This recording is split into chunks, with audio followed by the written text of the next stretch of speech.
Welcome to The Ascended Table, the podcast where we blend science-backed advice with supernatural secrets and deeply personal stories to help you build the life you truly desire. If you've ever felt like there must be a deeper level to health, success, and personal power, you're in the right place. Get ready to pull up a seat. The truth is being served. This is The Ascended Table.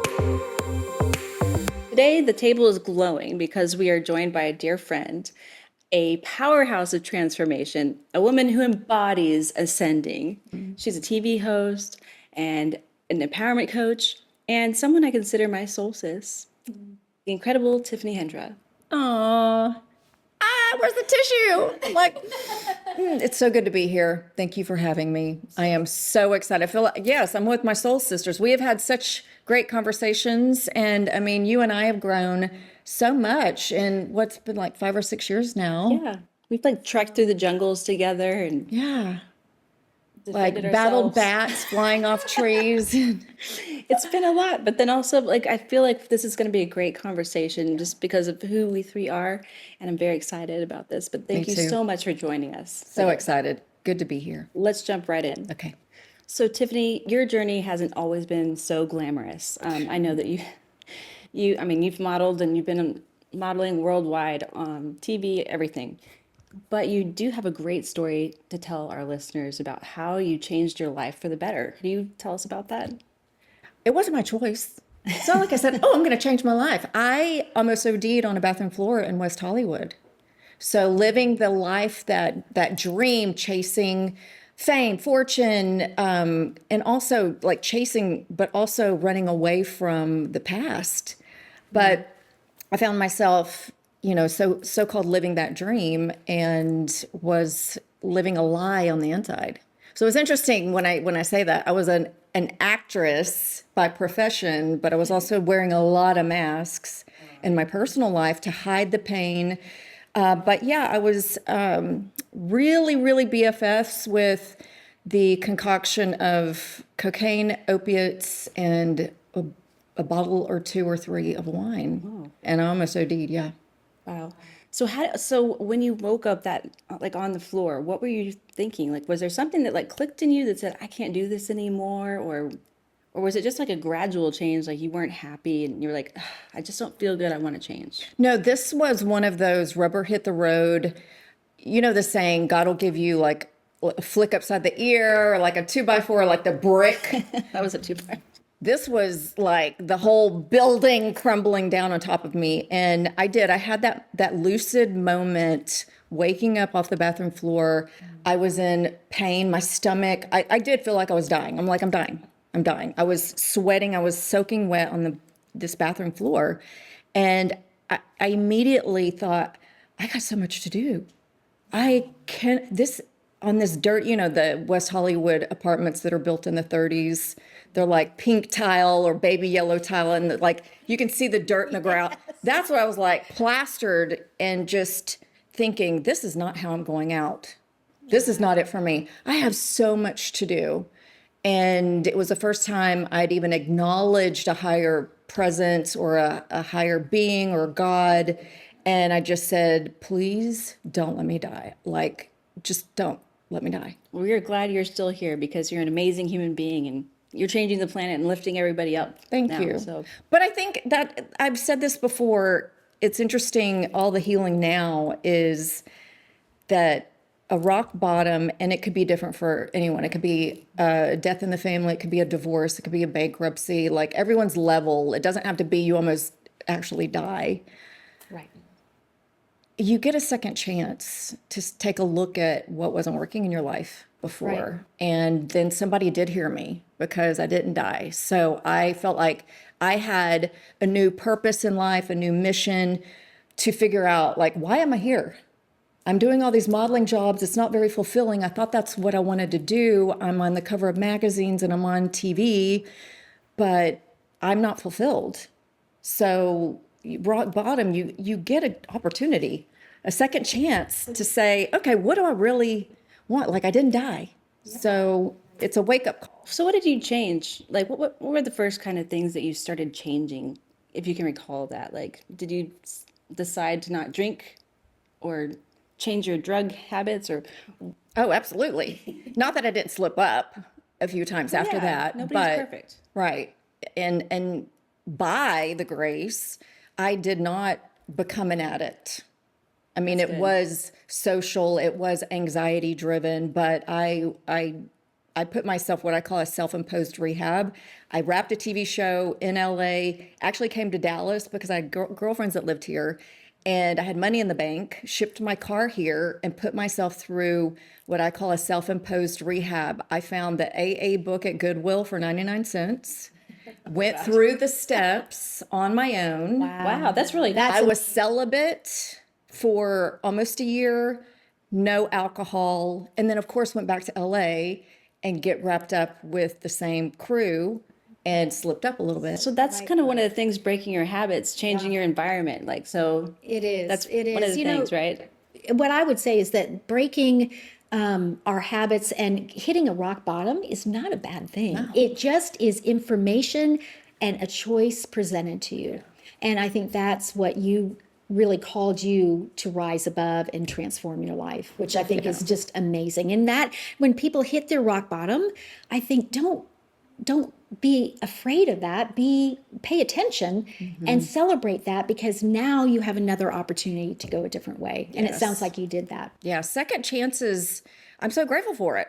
And I Absolutely. have had little mini rock bottoms since then. I think we all do. Yeah. You have health issues, menopause, right? Perimenopause. Yeah, different things that shift your identity, and then you have to come back to that core identity. But it was even, who am I? I get an opportunity actually to figure out who the hell I am. Who I am now, because it changes from season to season. And so I think that's such an exciting thing for people to understand, is that you can change your life at any point in time, and that in this lifetime we will have many different seasons with different challenges and different opportunities there. When I tell my young girls, I work with a lot of girls in college, SMU here in Dallas, and I tell people, you don't have to get to the point where you're so stubborn, where you almost kill yourself from all of the self-destructive habits and the choices that I'm making.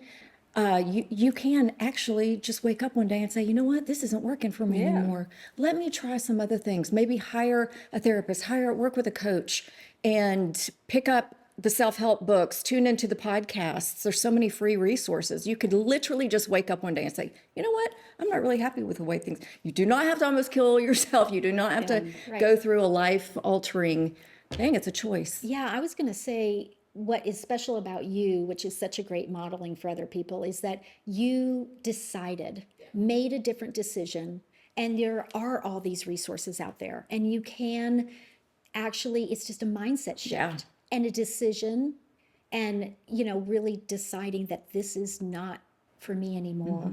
I'm and discovering who am I now and what I want. And it is not easy.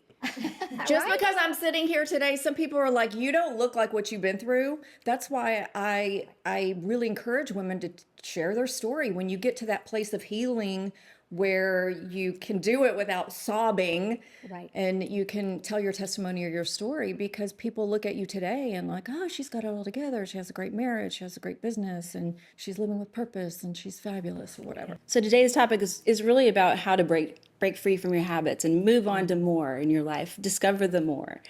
And breaking free of those habits can be, alcohol, it could be, drugs, it could be people pleasing. Right. People pleasing. I think we're all three Reformed people in recovery, work in progress. It's interesting when I think about almost losing my life, now that we're talking about this, and I think of the health issues I've had and come very close to being diagnosed with autoimmune disorders, is the people pleasing actually was more detrimental to my, not just my physical health and carrying the responsibility of thinking I have to manage everyone's emotion and walk on eggshells or tap dance around that I learned from a little girl, and most of us do. But I think that was more detrimental to my health than the drugs and alcohol. I would believe that. Tell me more about that. That's really powerful, because it's true.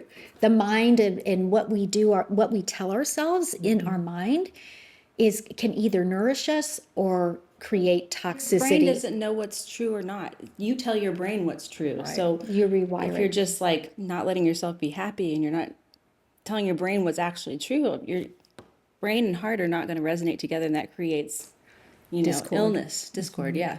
Disconnected. And I tell people that even with hitting rock bottom, I was completely disconnected from my spirit. And I'm looking at all of your lovely art and thinking I was the most creative little child. I painted, I had to create Barbie worlds. Everything that I did had to be creating something. Both of my grandmothers sewed. I learned how to sew on the sewing machine. I made I made anything I could. I made little purses to match the outfits. And Wow. so I got to the point where I had trauma at 16 and just went the complete, all the little creativity, that little creative being that I was, I became full of shame, and I adopted all these masks. Oh, I can feel you. Let me shift how you feel at the detriment of my well-being. And for 17 years, and I went to school on an art scholarship. It was my life. I wanted to go to New York and work for a magazine, be a graphic artist. Couldn't even draw a stick figure. Wow. So when you think of the disconnection as a people pleaser, the disconnection with drugs and alcohol, you're numbing. Yep. So with people pleasing, what I found is that when you need to be everyone's rescuer and carry everyone's emotions, and you're not even so disconnected from your own emotions on a cellular level, it manifests into all kinds of dis-ease. Yes. Dis-ease. Ease. And Exactly. It's so powerful to hear that. So you disconnected from the sole source of who you are because you allowed other people, your attention was always on other people Oh, yeah. rather than on co-creating what it is you're here to do.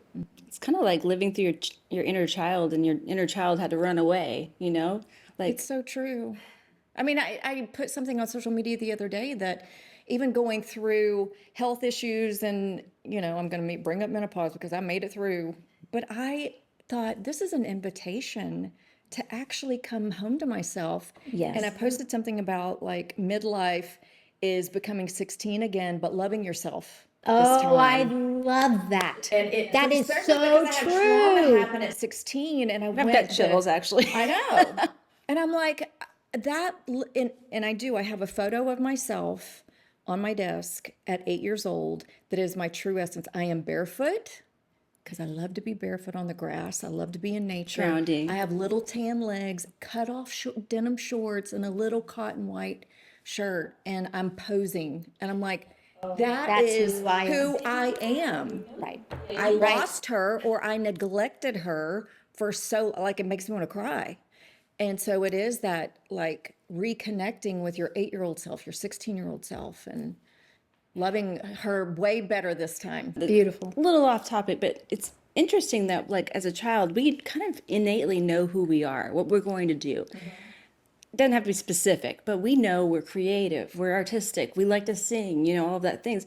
And then when we come into like teenage and 20s, we like lose ourselves. It's like, who am I? It's Belonging is so important, especially your teen years. Absolutely. The reason that is because developmentally, when we start moving into teenage years, preteen years, developmentally, we start moving away from family, mom and dad, and trying to find out who we are. That's the testing of boundaries. How do we, what fits for us? And so when we do that, it also is the transition from mom and dad make me feel safe to my peers now define me.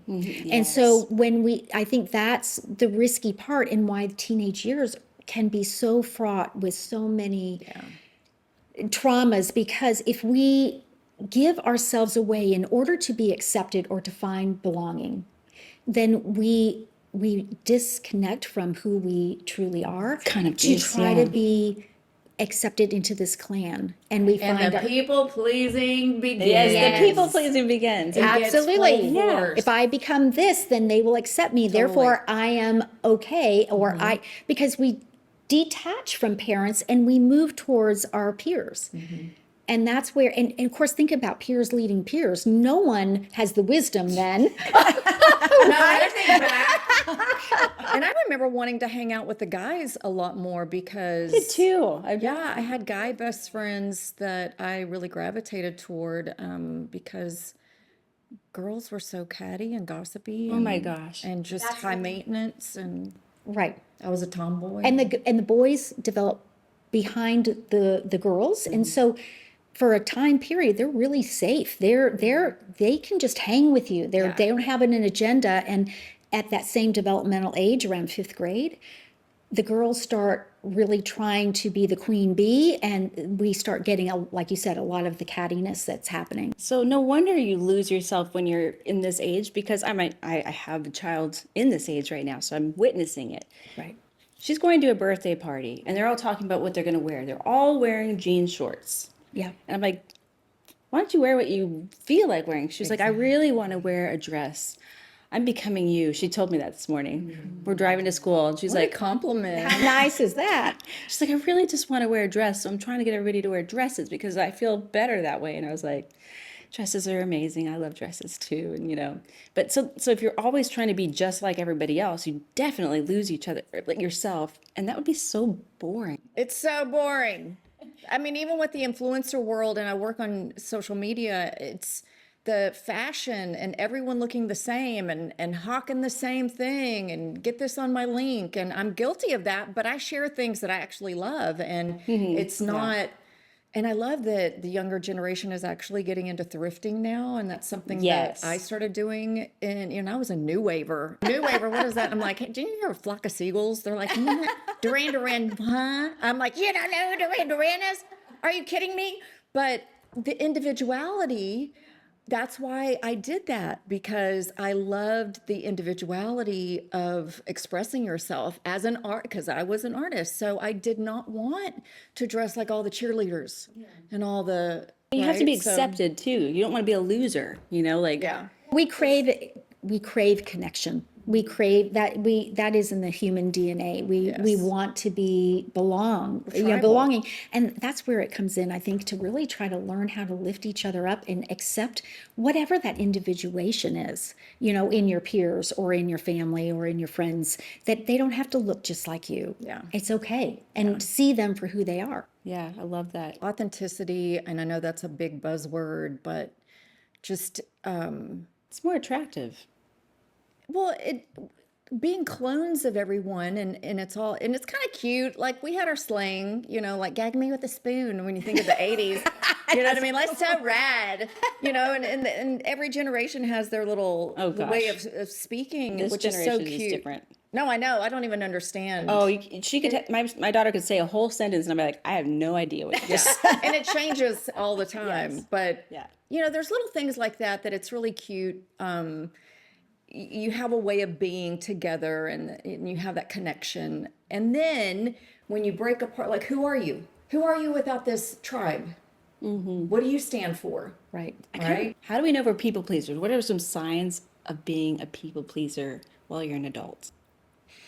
One is being worried about everybody else's mood and taking, kind of merging with their mood instead of owning and letting other people hold theirs. So that's one tip. Like, where do you start? And where do I start? And that was I had to heal from codependency. I feel like I'm still a work in progress with codependency. But it's even with my husband, sometimes in the house, you're just feeling that energy. And I used to always say, what's wrong? Right. Like hyper vigilant for like, I feel a little shift. What's wrong? I think you're an energy person though too, so you feel people's Totally. energy.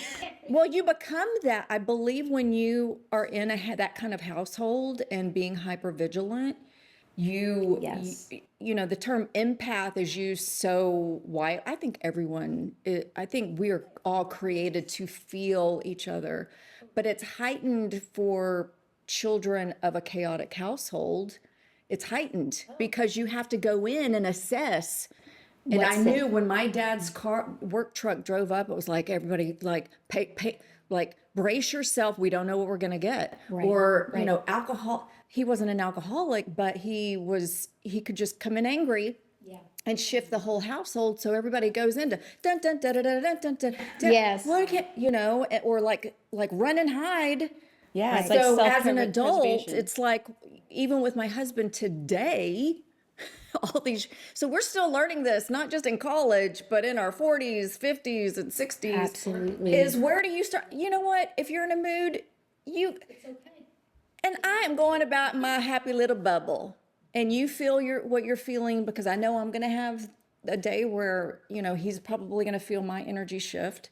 But where do we each stop and start, and not being responsible? Not merge with each other's not energy. merge. Well, and that'd be harder as a couple, especially if you're really like closely connected, to not be affected by their energy if they come home. But So difficult. maybe using your words together, like if you see them come in the house, say, "Hey, I can tell that you're different. Like, what's going on?" Communication. Totally. I've learned that. Christian has taught me that a lot. I'm not a good communicator. That's the last thing I want to do. But he forced me to start communicating, not in a mean way, but and it's so much better. Like if you just say, "Hey, what's going on?" Yep. Right. Right. But that's the hardest thing to do for some people. Like Right. because we're like worried about, oh my gosh, we don't want to make them mad or something. But we can feel their energy, so you might as well tell me anyway. I can feel it. So tell me so that we can just move on. One of the best, and sometimes people don't know what they're feeling. And so you have to just be able to recognize, and it's okay if they have feelings. We don't have to fix that. And we can kind of just go about our day, and we can just acknowledge the other person. I'm just sensing something's wrong, but I'm here for you if you want to talk, and you can go on and own whatever else that you were doing. Well, you see, it said the key word. I use the word rescue, but it's you feel responsible to fix everyone else's energy, their mood. If something they're dealing with, that you take it on as this responsibility, and it's not your responsibility. We're not everybody's fixer. I finally, in the fall, so maybe 3, 4, 5 months ago, I just all of a sudden with my family and different, I'm like, I am done being everybody's helper. it's good. And which is difficult as a coach, because it's what I do, and I want to help people and I want to serve people. But as a people pleaser, where do I put the boundaries on that I just bleed out, and like I'm supposed to be here bleeding out and putting my feelings, my integrity. When I started realizing that you set your integrity and you lower your standards, you compromise your own, that's when people pleasing really becomes a problem. It's kind of just like the airplane thing. You got to put your mask on first, Right. before you put your child's mask on. Because if you're not feeding yourself energy and like being like taking care of yourself, how can you take care of anybody else? Yeah. Right. So that leads into the next thing that you can kind of look at as for a sign is when you are giving to the point of resentment, where it's taking away from you. There's nothing wrong with loving people, but when you start overgiving and not allowing yourself to be filled or even holding your own energy, that's another sign. Well, yeah, they're taking because we're giving.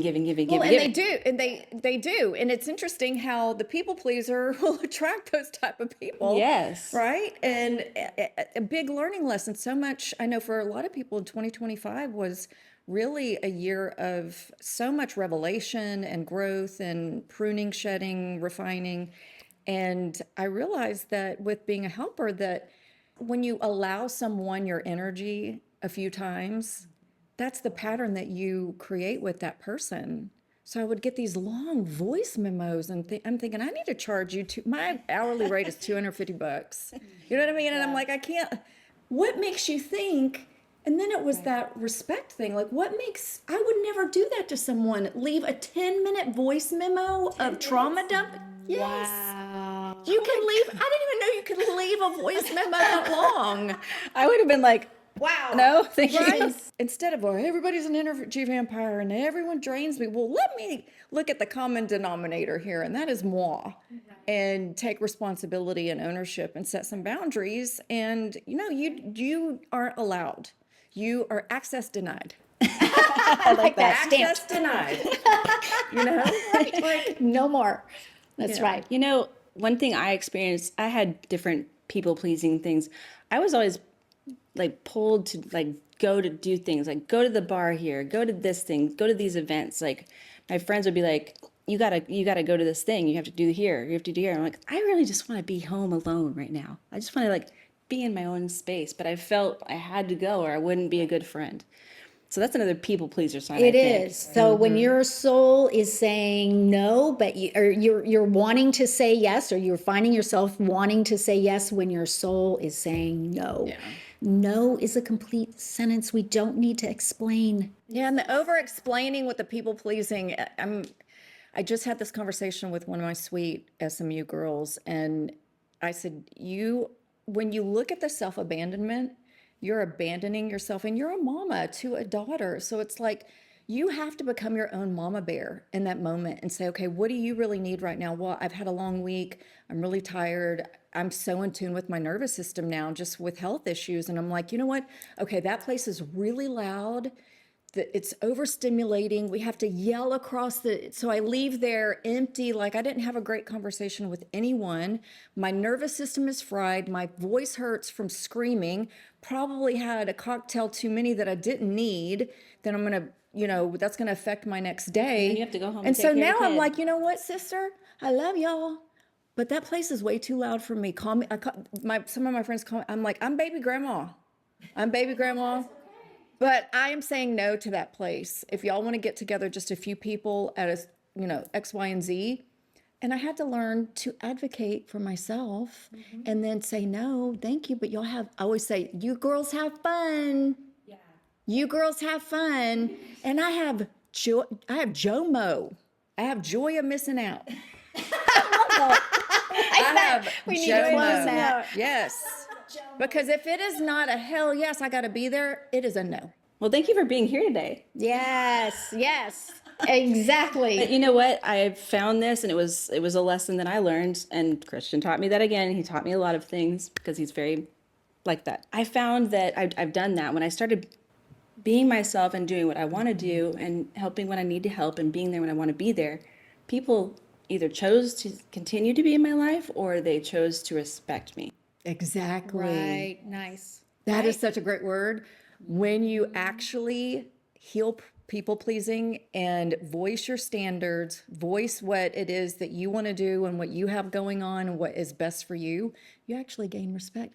People pleasers lose respect. I know, and it's the exact opposite of what we think when we're trying to people please. We're trying to stay in it, but Yeah, I was going to say that I've been in codependency recovery, started in my 20s. And again, it's a lifelong journey, but I've learned so much. And really, the bottom line of codependency or people pleasing is that we try to make everybody okay so we can be okay. Yes. Because many people that are, born into people pleasing grow up with instability and chaos and not knowing what to expect. And so, like you were saying, Tiffany, our nervous system is lit up and we're just trying to make ourselves safe. So, It's so when you true. do the work to figure out your own stuff and you can stand confidently in your own space, Sovereign. then we don't have to, we don't have to make other people anything different. We can hold our own energy.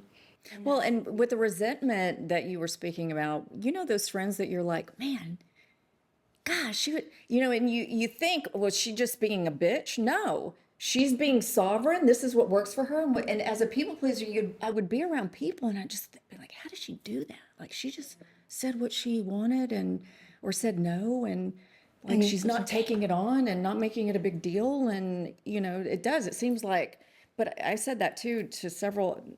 I needed the advice when I'm like, the bitch has to rise up in you. And it's not in a disrespectful way. And I'm just saying that off the cuff, but it's true. the bitch has to rise up. It's like the bitch has to rise up. And it's even sad that it got the name bitch because You could just be the woman and you we need to just rise need to The hold queen, and I use our queen for a long own time. power. Yeah. Hold our own power. It feels so good, too. And not in an do. So arrogant good. way, but in a grounded way. Totally grounded. And we don't have to have an air of anything other than we can walk our own path and understand what it is that we want to be in this world. Maybe 5 years ago, I was not myself. And it comes back to becoming your inner child again. Yes. Accessing that, because that's your true being, that's your true self, and that's your true alignment.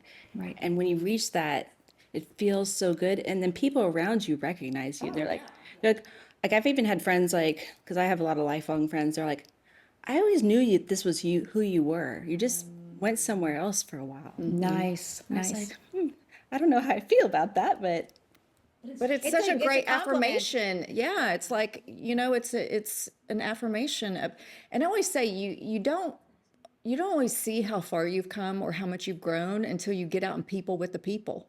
Right? It's like, how do you know unless you're in that circumstance again and how you're going to respond or react to it? And it's like, oh man, I wouldn't have handled this or been in this energy even just 2 months ago, much less 2 years ago, so it's a great affirmation when someone that has known you for a long time and through different seasons to say, I had a woman that has followed me since my YouTube channel, so, a decade or so, and I'm coming back. It's like, the lose yourself through these different, whether you're postpartum or in like the hormonal stuff with women, you feel like you lose yourself. That's the thing that I think we always say. But I'm like, I've lost some of the menopause weight. I can fit into my clothes again. I always love fashion. And so the creativity and the inner child is coming back to life in me. And a woman that's been part of my community for a really long time, she said, this is the Tiff that we've missed. this is a tip. And at first I was like, oh, that hurts me that, I didn't. Yeah, it's mixed was emotions. I was like, is that a backhanded compliment? I wasn't showing up in the way for my community. But again, to your point, it's like, oh, well, it's a little sad. It's bittersweet to hear that. It's like, oh, I lost myself for 5 years. So what can we give our listeners if they're feeling stuck, if they're people pleasing, if they have a bad habit they just can't get over? What are some things that have worked for you guys to get over that? Like, I like to say, like, we have our platform, My Wellness by Nature, small changes for big results. I would say just make one small change today. Yeah. If it's drinking alcohol, trade it in for a mocktail and choose to. Like, think about that. Right. And then the next day, choose to trade it in for a mushroom drink, something that's like healthy or whatever. I had to do that with kombucha. We had this like clockwork at 5 o'clock. We would pour our cheap barefoot Pinot Grigio. Oh my gosh. So classy. I'm a musician and, I'm working out, starving artists. And we would go to CVS and get the Magnum bottle. It was so cheap. And then when I really had to get a handle on my relationship with alcohol, I used the wine glass but filled with kombucha, which does have a little trace of alcohol. But yeah, you have to not just maybe make the change, but replace it with a good habit. It's kind of like smoking, like they're used to this, right? And so they change it out with like pop, whatever, like something in their mouth.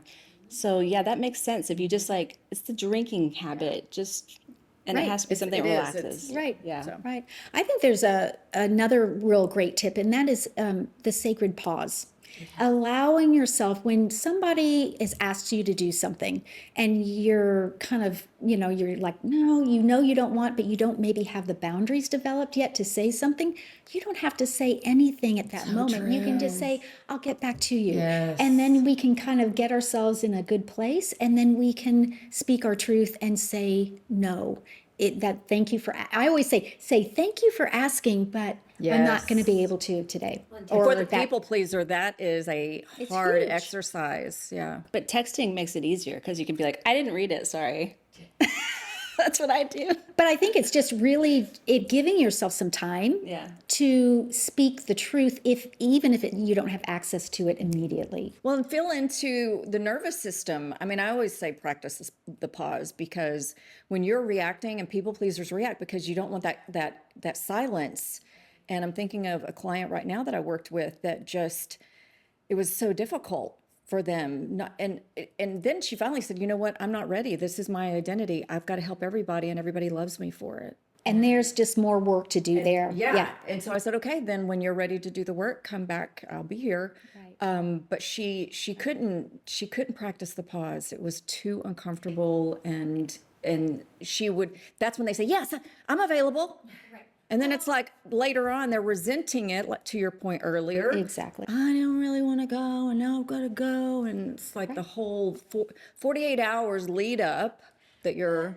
I remember when I was back in my 20s and I started my own path to recovery in this way. And it was painful. It's like viscerally painful Yes. because you're so afraid of rejection. Yeah, it's or you're so emotions, afraid yeah. of being not, people won't like me and then I'm not going to belong, right? So you have to understand really what drives the behavior to begin Yes. with. So you've got to know what drives that. And when you do, then and you can deal with that and undo the negative belief system there, because the people that are meant to be in your life will be naturally Yes, in your life. yes. And if some people may leave, and that's okay. But Totally. we have to know Probably better. we'll be okay if they leave. Yeah. That we're going to be okay. So for the listener that's not there yet, it's okay.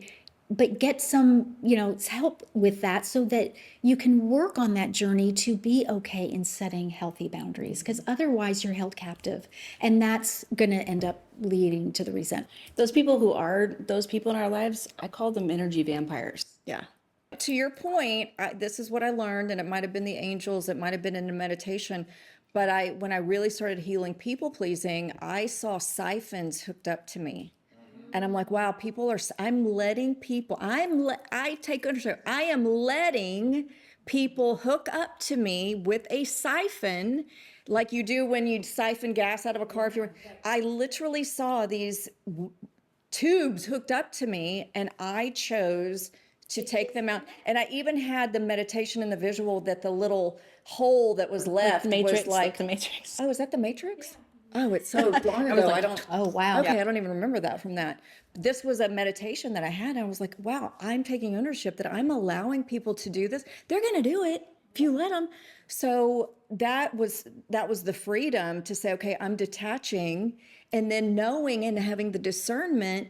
And because we can feel the energy and saying, okay, green flag, green alert, this person feels light. They feel Yeah. like, I call it pure energy. Yeah. I'm like, Yeah. wow, you can feel the heaviness, and now I know, or it's the voice memo that I don't want to plug into that I detach from it and then I stay light. Otherwise, you are going to just be tapped out. I would constantly. say pay attention to how you feel after you've been around a person. Oh yeah, for Right. sure. If you feel tired and you just need to like go somewhere else, like be alone, then they're Or take a spiritual bath.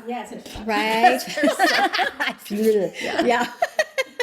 Well, I think it's such a great point when in formal recovery, I was in Al-Anon for many years trying to learn how to go into healing my own codependency. They talk about the first thing is that you need to detach. And eventually you really try to work on detaching with love. But at the beginning, you just need to detach any way you can so that you can get enough distance to start examining yourself and the changes that need to be happening there. no wonder we're all struggling with this because we're never detached. We have social media. We're never ever detached. Right. Yeah. But we can choose to be. That's the real message. You can choose to be. You can choose to turn off the phone, social media, or just spend an evening by yourself instead of out with the girlfriends, and choose to get back to the source of peace and divine inspiration.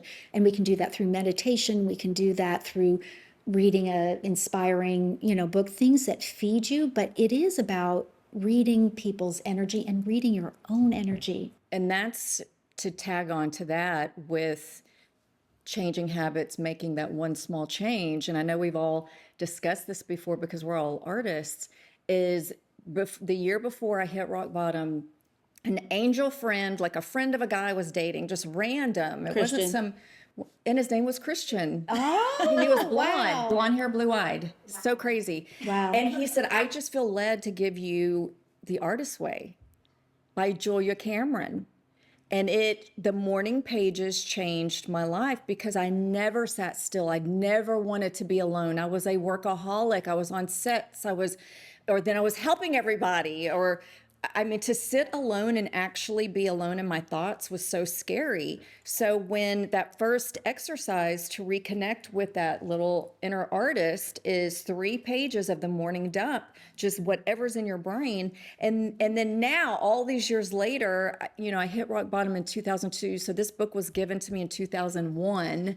To this day, if I go even a whole day, much less 2 mornings without at least one journal entry, which is usually a prayer because I need some structure because I'm all over the place, transformed. And that's where I started understanding. And then it went on to where I tell women that are like, oh, men, there's no men. And I'm like, there are men everywhere. There's 50%. They are Like, really, back that's in the so day, true. I had dated all these same types of guys because That's what you were common denominator. So I remember writing spiral notebook after spiral notebook about the type of men. Even when I look at my husband's hands, sometimes I'm like, I wrote about those hands. I wrote everything. I wrote, and I think God gave me more than I even asked for, but I even journaled about the type of person I wanted to spend my life with, what we were going to do. You're manifesting. Yeah. I did the same thing.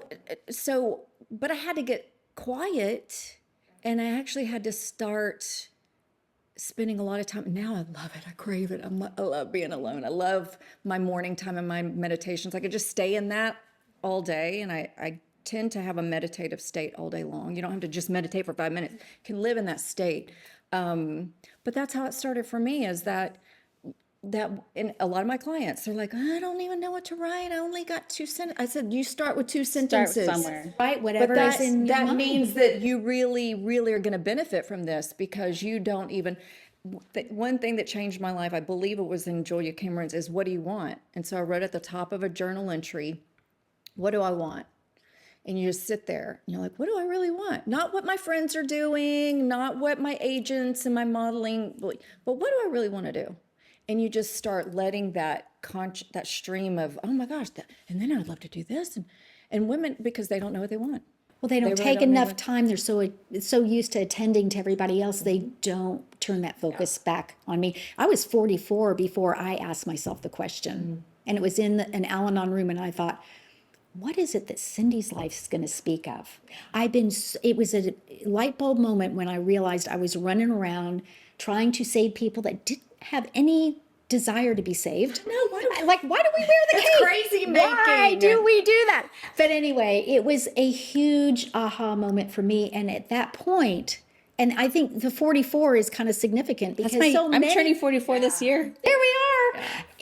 It tends to amazing. be kind of our midlife, right?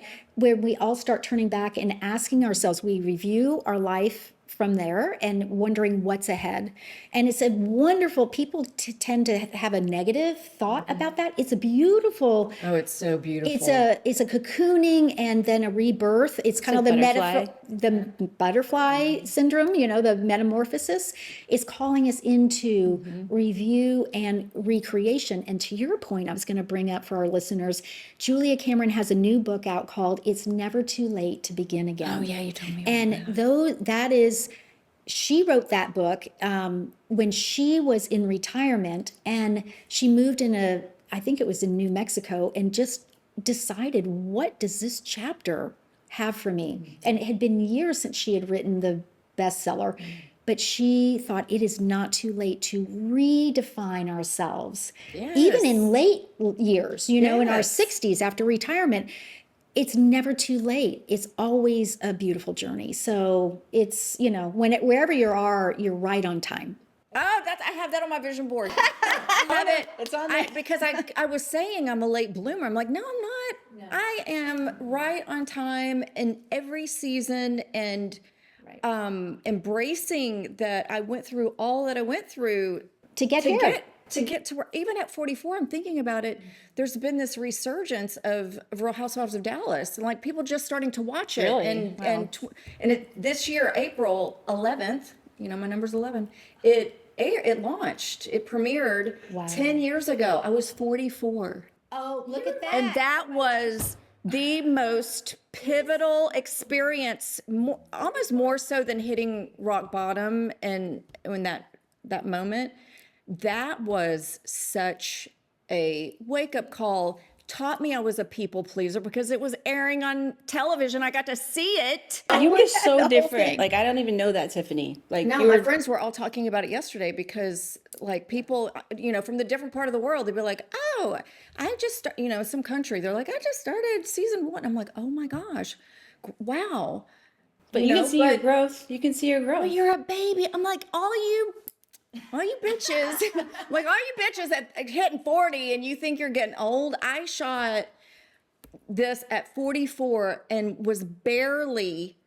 I made a joke. I was like, I was barely perimenopause. If we did this again post-menopause, I was half the Spitfire I am now. I don't know. I don't know if those women would survive. 'Cause you're not a with me people being pleaser. post- But anyway, That's the gift of menopause. I digress. Yeah, but 40. It's so beautiful. I'm That enjoying it. happened for you at 44. Something very, very pivotal for me. I'm changing. So I'm not 44 yet, No, you've got almost the whole year. Yeah. but I have been experiencing that. Like, you guys have both seen it. Like, suddenly I like to paint. I don't know why. Like, I'm Right. not worrying about, like, I used to be nonstop. Go, go, go, go, go. Like, we're going to go here. We're going to go here. We're going to do this. Right. And my Christian and Ashlyn are confused by it. They're like, I've never seen you so peaceful. What's going on here? Yeah. Like, I just go upstairs and paint. Nice. And I'm just like quiet and like, just, Yeah. And your nervous system it is calms me down. recalibrating. And that is, especially for moms, when you're a young mom, you just have to be in overdrive. You have human beings to feed and clothe. yeah. So I see it with a lot of the women that I work with, that their kids get to be, especially if they're driving, their kids get to be about 16, and then all of a sudden they're like, I'm not needed. Yeah, it's And really I can weird. slow down. It feels really weird, and I'm kind of bored. Maybe that's what But go happened. through the- It's a shift. That's what happened. And then My son went to college, Right. Right. and I have okay. So I've told this to Christian many times. I've never been an adult and had my own life. Because I had my baby very young, and so I've never been an adult and like figured out who I was as an adult. I've just always been living So for these other. beautiful. But now I'm like, It is. is that Casey? It's like a second adolescence, really. It's Yeah, just kind of like you can really realize and expand what you've been doing and try out And different it's things. beautiful. I don't. I have a lot of friends that are my age, and I don't see them making this transition yet. And I'm like, they talk to me about it, and I can tell that it's kind of like tingling in their brain, but Yeah. they don't get there. And I just wonder, do most people actually have that transition, or do they just continue living like that their whole lives? Well, that saying that always freaks me out when I come across it is that most people live the same year 80 times. Oh, that's powerful. So when you Wow. think of that, right? So even with the women that I work with, I'm working with a beautiful 59-year-old. She's about to be 60, and she's just starting social media, and she's really picking up this idea of empowering other people through her mode of healing. And she's in Hawaii, and so I'm like, sister, we want your videos. You've got the whole set. Just take a walk and video and talk to us in your setting. And just this beautiful. She's native, and so she's got a little bit of an accent, and she's 59, just starting out on this journey. And It's beautiful she's and doing. I know, and having raised her kids and understanding about herself and talking about some things that she loved when she was a teenager. And so, yeah, we pray that most women will go through that and not live the same year 80 times. Well, I've loved this conversation. Me too. Thanks for having me. I think we're going to have to break this into two different conversations because it's been so much, but so much greatness. Yeah. So thank you, ladies, so much for this conversation. I think people will resonate with this and grow from it. I hope they And elevate their life. yes, elevate it, Ascend. ascend their Go lives, higher, rise up. raise your life. Yeah, thanks. I'm proud of you. I just want to say that. I'm very proud of you. This is a huge, life-changing, world-giving, life-giving platform that you guys have created, and still it's evolving and growing and ascending, and you're getting on the mic. You told me, I'm proud of told you. me this years ago, like you need to be the face of your brand. Like, You're doing it. I mean, we're going back to seasons. Everything has a season. And, when you're a mama and look, your son's gone off to college, so you have that bandwidth and that space to so I'm proud of you. Well, thank you for inspiring me too. It's been an inspiring friendship, both of you. Like you, it's just greatness. I enjoy it so much. So thank you once again for joining us, and join us next week on the Ascended Table, because we're going to have to break this up into two because Tiffany was so great. So next week, you'll see the conclusion of this episode. So thank you for pulling up a chair, and we'll see you next time at the Ascended Table.